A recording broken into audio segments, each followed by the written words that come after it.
একটা রাজনৈতিক দল যখন বড় হয় এটা হওয়াটা স্বাভাবিক। গোষ্ঠীদ্বন্দ্ব কি বিজেপিতে নেই? গোষ্ঠীদ্বন্দ্ব সব জায়গায় থাকে। একটা পরিবারের 6 জনের মধ্যে 4 জনের মধ্যে ঝগড়া থাকে। সেখানে একটা রাজনৈতিক দল যার লক্ষের ওপর পদাধিকারী, 50,000-এর ওপর নির্বাচিত প্রতিনিধি, এত বড় পরিবার, সেখানে 2-4 জনের মধ্যে মনোমালিন্য থাকতেই পারে, এটা স্বাভাবিক। টিএমসিতে যে গোষ্ঠীদ্বন্দ্ব রয়েছে নিজের মুখে স্বীকার করে নিলেন অভিষেক বন্দ্যোপাধ্যায়। তিনি বলছেন এত বড় দল, গোষ্ঠীদ্বন্দ্ব সব জায়গায় থাকে, এটা স্বাভাবিক। তৃণমূলের নেতা নেত্রীদের মধ্যে বারংবার গোষ্ঠীদ্বন্দ্ব প্রকাশ্যে আসতে দেখা গিয়েছে, আর তা নিয়ে বিরোধীরা কম কটাক্ষ করেনি। আর তা বন্ধ করার জন্য বারবার দলীয় নেতা নেত্রীদের নিয়ে মিটিং করেছিলেন দলের সুপ্রিমো মমতা বন্দ্যোপাধ্যায়। বিভিন্ন সভা থেকেও দলীয় গোষ্ঠী কোন্দল থামাতে বলেছিলেন। কিন্তু কে কার কথা শোনে? সামনে 26-এর বিধানসভা ভোট, এখনো পর্যন্ত গোষ্ঠীদ্বন্দ্ব অব্যাহত। এবার দলের মধ্যে গোষ্ঠীদ্বন্দ্ব নিয়ে মুখ খুলেন ডায়মন্ড হারবারের তৃণমূল সাংসদ তথা তৃণমূলের second in command Abhishek Bandyopadhyay. তিনি বলেন, একটা রাজনৈতিক দল যখন বড় হয় এটা হওয়াটা স্বাভাবিক। গোষ্ঠীদ্বন্দ্ব কি বিজেপিতে নেই? সিপিএম যখন ক্ষমতায় ছিল তখন কি গোষ্ঠীদ্বন্দ্ব ছিল না? গোষ্ঠীদ্বন্দ্ব সব জায়গায় থাকে। একটা পরিবারে 6 জনের মধ্যে 4 জনের মধ্যে ঝগড়া থাকে।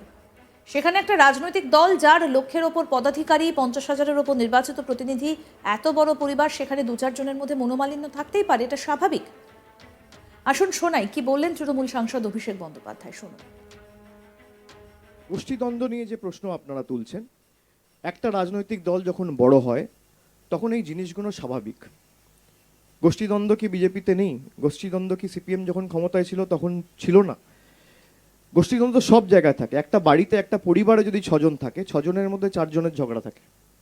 সেখানে একটা রাজনৈতিক দল যার লক্ষের উপর পদাধিকারী, 50,000-এর উপর নির্বাচিত প্রতিনিধি, পঞ্চায়েত স্তর যদি আপনি দেখেন, বুথ সভাপতি যদি আপনি ধরেন, পঞ্চায়েত সমিতির সভাপতি যদি আপনি ধরেন, অঞ্চল সভাপতি যদি ধরেন, ওয়ার্ড সভাপতি যদি ধরেন, তাহলে লক্ষের উপর দলীয় পদাধিকারী।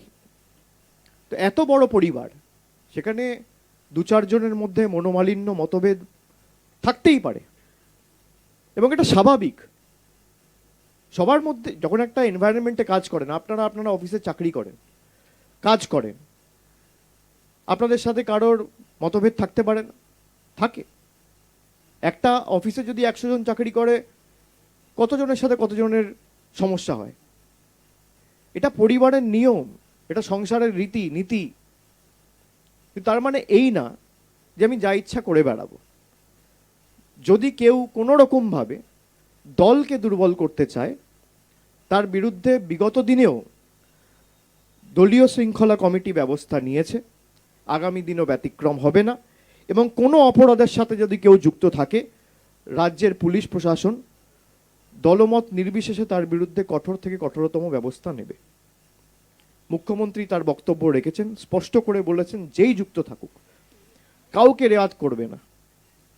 এবং এই যে ঘটনাগুলো ঘটেছে, কোনো সরকার, জ্যোতিষ বা গণৎকার নয় যে আগে থেকে আমি জানতে পারলাম এই ঘটনাটা ঘটবে, এটা আটকাই।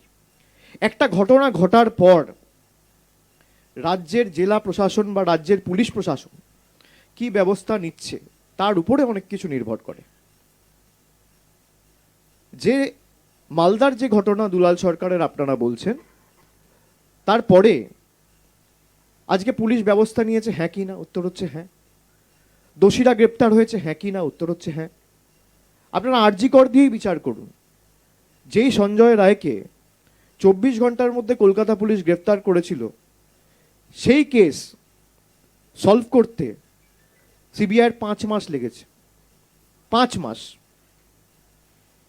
যেটা 24 ঘন্টায় কলকাতা পুলিশ করেছিল, সেটা সিবিআইয়ের 5 মাস লেগেছে। কেন? এই প্রশ্নও তো আপনাদের করা উচিত। কেউ যদি ভাবে দলে যেমন ভালো লোক থাকে, খারাপ লোকও থাকে, প্রত্যেকটা দলে থাকে, প্রত্যেকটা পরিবারে থাকে, প্রত্যেকটা ঘরে থাকে। সবাই যদি ভালো হতো তাহলে তো অপরাধ শূন্য হয়ে যেত, তাহলে তো স্বর্গ হয়ে যেত সমাজটা। তা তো নয়। কিন্তু সমাজে খারাপ লোকের থেকে ভালো লোকের সংখ্যা বেশি, সেই জন্য সমাজটা আজও বেঁচে আছে।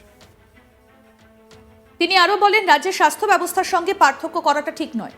জনপ্রতিনিধি হিসেবে আমার পক্ষে যতটুকু করা সম্ভব আমি করছি। রাজ্যের স্বাস্থ্য ব্যবস্থা প্রশ্নের মুখে, আমি এর সঙ্গে একমত নই। গত 14 বছরে রাজ্য সরকার স্বাস্থ্য ব্যবস্থার উন্নতিকে অনেক কাজ করেছে। তৈরি হয়েছে অনেকগুলো সুপার স্পেশালিটি হাসপাতাল, আছে স্বাস্থ্যসাথী কার্ড যার মাধ্যমে সাধারণ মানুষ বিনামূল্যে পরিষেবা পান। আয়ুষ্মান ভারত প্রকল্পের সুবিধে পেতে হলে কয়েকটা শর্ত রয়েছে, স্বাস্থ্যসাথী কার্ড নিঃশর্তে মেলে। আর কি বললেন এদিন তৃণমূল সাংসদ অভিষেক বন্দ্যোপাধ্যায়, সেটাও শোনাবো। এটা কম্প্যারিজন করা ঠিক না আমি মনে করি। তার কারণ আমি আমার সামর্থ্য সীমাবদ্ধ ক্ষমতা অনুযায়ী যতটুকু জনপ্রতিনিধি হিসেবে করা উচিত আমি করছি। রাজ্য সরকার বিগত 13 বছরে 14 বছরে 2011 সালে ক্ষমতায় আসার পর আপনি যদি দেখেন, আপনি যে বলছেন রাজ্যের স্বাস্থ্য ব্যবস্থা প্রশ্নচিহ্নের মুখে, এটার সাথে আমি একমত নই। কটা মেডিকেল কলেজ হয়েছে, কটা সুপার স্পেশালিটি হাসপাতাল হয়েছে, বিনামূল্যে চিকিৎসা হচ্ছে, স্বাস্থ্যসাথী কার্ড হয়েছে। এবং এই যে Swasthya Sathi card, no questions asked, কেন্দ্র সরকারের যে প্রকল্প আয়ুষ্মান ভারত, যেখানে একাধিক শর্ত রয়েছে। আপনার হাতে মোবাইল ফোন থাকলে, স্মার্টফোন থাকলে আপনি আয়ুষ্মান ভারত পাবেন না, বাড়িতে 2 চাকা থাকলে, মোটরসাইকেল থাকলে পাবেন না, ফ্রিজ থাকলে পাবেন না। আমরা স্বাস্থ্যসাথী কার্ড সবাইকে দিয়েছি, জাতি দলমত বর্গ বর্ণ ধর্ম নির্বিশেষে। কোথাও একটা ঘটনা ঘটলে সেটা অত্যন্ত দুঃখজনক। রাজ্য সরকার তার তরফ থেকে অবস্থান স্পষ্ট করেছে, তদন্ত কমিটি গঠন করা হয়েছে এবং তদন্ত চলছে। যদি কারোর গাফিলতি এখানে পাওয়া যায় তার বিরুদ্ধে কঠোর থেকে কঠোরতম ব্যবস্থা নেওয়া হবে। এবং আমরা এগুলো আগেও করেছি, দলমত নির্বিশেষে প্রশাসন ব্যবস্থা নিয়েছে। আপনারা এটা দেখেছেন যে বিরোধী রাজনৈতিক দলের কাউকে ফাঁসাতে হবে। আমি সিবিআই এর অফিস থেকে বেরিয়ে একদিন বলেছিলাম যে জটায়ুর তদন্ত আগে থেকে ঠিক করে না, এই লোকটাকে ফাঁসাতে হবে। একটা রাজনৈতিক দল যখন বড় হয় এটা হওয়াটা স্বাভাবিক। গোষ্ঠীদ্বন্দ্ব কি বিজেপিতে নেই? গোষ্ঠীদ্বন্দ্ব সব জায়গায় থাকে। একটা পরিবারে 6 জনের মধ্যে 4 জনের মধ্যে ঝগড়া থাকে। সেখানে একটা রাজনৈতিক দল যার লক্ষের ওপর পদাধিকারী, 50,000-এর ওপর নির্বাচিত প্রতিনিধি, এত বড় পরিবার, সেখানে 2-4 জনের মধ্যে মনোমালিন্য থাকতেই পারে, এটা স্বাভাবিক। টিএমসিতে যে গোষ্ঠীদ্বন্দ্ব রয়েছে নিজের মুখে সে কথা তাহলে স্বীকার করে নিলেন অভিষেক বন্দ্যোপাধ্যায়। তিনি বলছেন এত বড় দল, গোষ্ঠীদ্বন্দ্ব সব জায়গায় থাকে, এটা স্বাভাবিক। তৃণমূলের নেতা নেত্রীদের মধ্যে বারংবার গোষ্ঠীদ্বন্দ্ব প্রকাশ্যে আসতে দেখা গিয়েছে, আর তা নিয়ে বিরোধীরা কম কটাক্ষ করেনি। আর তা বন্ধ করার জন্য বারবার দলীয় নেতা নেত্রীদের নিয়ে মিটিং করেছিলেন দলের সুপ্রিমো মমতা বন্দ্যোপাধ্যায়। বিভিন্ন সভা থেকেও দলীয় গোষ্ঠী কোন্দল থামাতে বলেছিলেন, কিন্তু কে কার কথা শোনে? সামনে 26-এর বিধানসভা ভোট, এখনো পর্যন্ত গোষ্ঠীদ্বন্দ্ব অব্যাহত রয়েছে। এবার দলের মধ্যে গোষ্ঠীদ্বন্দ্ব নিয়ে মুখ খুললেন অভিষেক বন্দ্যোপাধ্যায়। আরও আপডেট পেতে দেখতে থাকুন আজ তাক বাংলা। সাবস্ক্রাইব করুন, নোটিফিকেশন পেতে বেল বাটন অপশন প্রেস করুন, হোয়াটসঅ্যাপে ফলো করুন আজ তাক বাংলা, ভিডিওটা লাইক করুন, শেয়ার করুন, কমেন্ট করুন।